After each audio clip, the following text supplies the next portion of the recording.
এসো ভাই মন প্রাণ চিত্ত সব হরে নেয় রে ললিতা।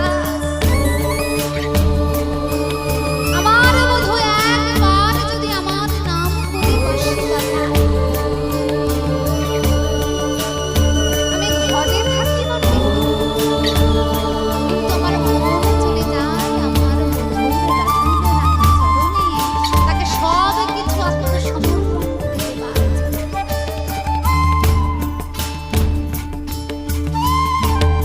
বলে বাদ হলে বন্ধু অধরে মন মাখালো।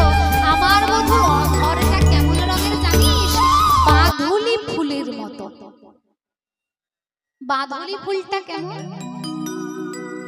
বাঁধুলি ফুল হচ্ছে একেবারে টকটকে লাল রঙের। ও ললিতা, আমার পরাণ বধুর অধরের রং খানাও সেই বাঁধুলি ফুলের মতন।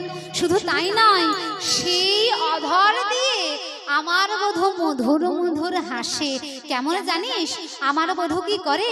আমার বধূ আগে হাসে পরে কথা বলে, আগে হাসে পরে কথা বলে, আগে হাসে পরে কথা বলে, আগে হাসে পরে কথা বলে, আগে হাসে পরে কথা বলে। আমার বধূর এমনি স্বভাব, আগে হাসে পরে কথা বলে।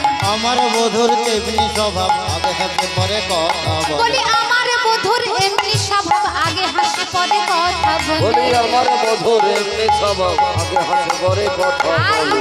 মধুর মধুর মৃদু হাস রে, মধুর মৃদুর মৃদু হাস রে, মধুর মধুর হাস রে। আমার বধূ মৃদু মৃদু হাস। এই রূপের বর্ণনা, মুখের বর্ণনা করতে গিয়ে যিনি লীলা বিলাসী পদকার লীলার এক পাশ থেকে বলছেন